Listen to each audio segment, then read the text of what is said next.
يا مساء الخير، يا رب تكونوا بخير. النهارده هنعمل مع بعض فطيرة الفراخ. معايا 3 كوبايات دقيق، والكوبايه اللي بتعايري بيها الدقيق تعايري بيها اللبن.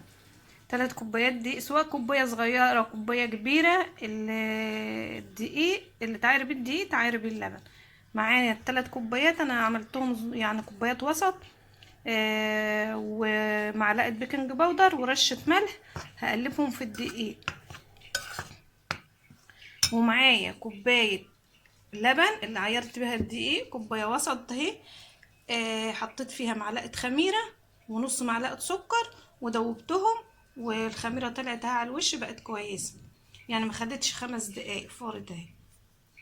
هعجن بيها، هحطها على الدقيق وهعجن، ولو احتاجنا ميه هنحط حسب الدقيق ما ياخد معاك. احتاجت ميه حط، ما احتاجتيش ميه ما تحطش حاجه. ما احتاجتي برضو اللبن طلع زايد شويه وحابه تحط شويه دقيق ماشي، يعني في ايدك كل حاجه في ايدك. ممكن محتاجه هتحط ميه تحطي، مش محتاجه تحط ميه. تمام كده.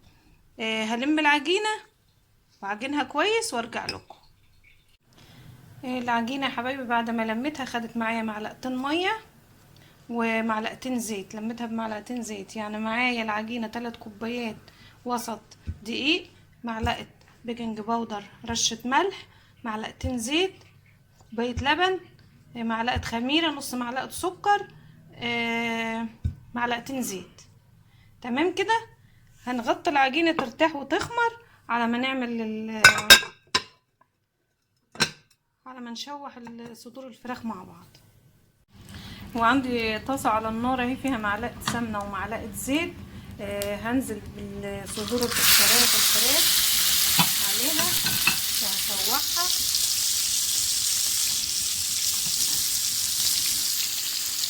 تمام، هشوحها لحد ما تحمر. مش هحط توابل دلوقتي شويه كده عشان الملح بيخلي الحاجه تشد، فقرب ما تستوي كده هحط لها الملح والتوابل. خليكم معايا.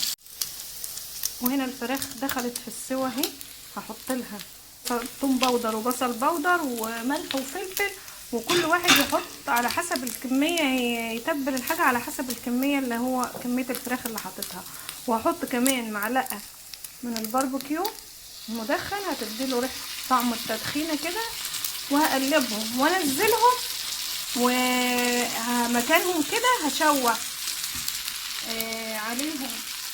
هشوح مكانها بصل شرايح وفلفل شرايح، وهوريكم بقى هنعمل الفطيره ازاي وهنقسمها ازاي. خليكم معايا. والعجينه يا حبايبي خمرت اهي واتضاعفت، شايفين حجمها؟ شايفينها خمرت ازاي؟ بقت حلوه اهي. هقسمها نصين، اقطعها واسيبها ترتاح 5 دقايق ونشتغل فيها. وفردناها اهي رقيقه خالص، يعني زي الفطير بالظبط. هجيبها هنا عندي بتاع التورتايه كده مدوره، هحط عليها، هفرد عليها كده، وهجيب سمنه، هحط عليها سمنه كده وهفردها عليها.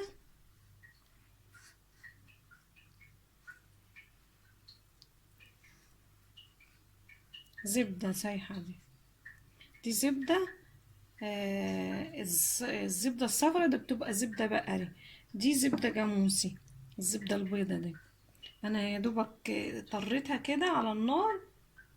شايفين طبقه؟ هنعمل بقى، هنفرد طبقه تاني، نفرد طبقه تاني هنا معايا نفس الحجم اللي احنا فردنا بيه الاولانيه. هوريكم معايا، وعلى قد ما نقدر نطلعها مدوره، نطلع الفطيره مدوره. تمام. وهنا العجينه يا حبايبي بعد ما ارتاحت انا فردتها وخليتها بالسمك ده، مش يعني حلوه اهي، لا رقيقه قوي ولا تخينه قوي، عشان هي كمان فيها خميره وفيها بيكنج باودر، تنفخ معايا عشان ما تتنفخش قوي، فخليت سمكها حلو كده معقول. عندي صينيه دهنتها زيت مع باربيكيو، وهجيب الفطيره اللي انا عملتها وهحطها في الصينيه كده. هظبطها عشان التانية هتيجي عليها. هحط هنا انا شوحت زي ما قلت لكم، شوحت بصل، شوحت البصل والفلفل مكان الفراخ، فهحطه الاول في الصينيه من تحت. اللي يحب يضيف اضافات تاني غير البصل والفلفل براحتكم، ده حاجه حريه شخصيه.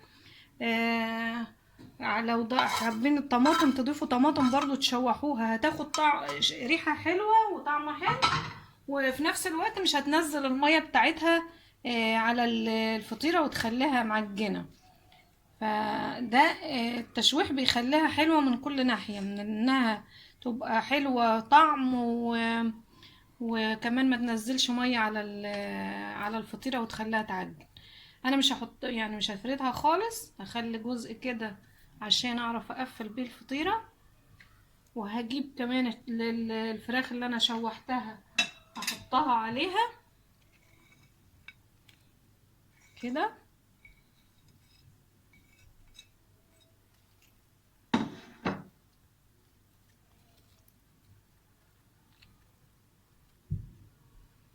الفراخ اتحمرت وبقت جميله، والباربيكيو مديها ريحه حلوه.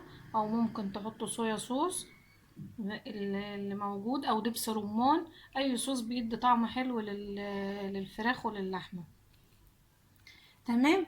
كمان هجيب عليهم شويه جبنه مبشوره، جبنه رومي مبشوره كده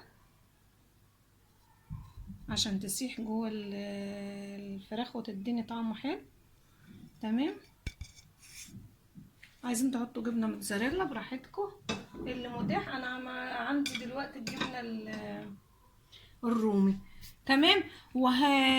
قطعه العجينه التانية هفردها نفس الفرده دي وهحطها فوقيها وهوريها لكم. وهنا يا حبايبي انا فردت العجينه التانية وهحطها على الوش كده. تمام. هقفلها كويس.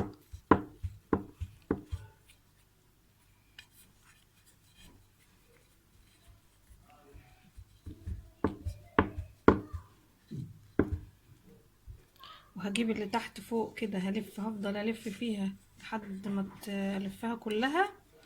تمام. انا وريتكم البدايه اهي، مش هطول عليكم. وهدهنها معايا زيت بالباربيكيو، هدهنها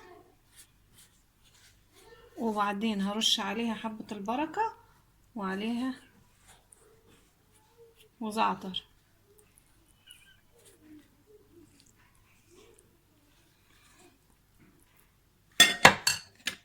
بس افتحها كده سنه من النص عشان البخار يطلع منها.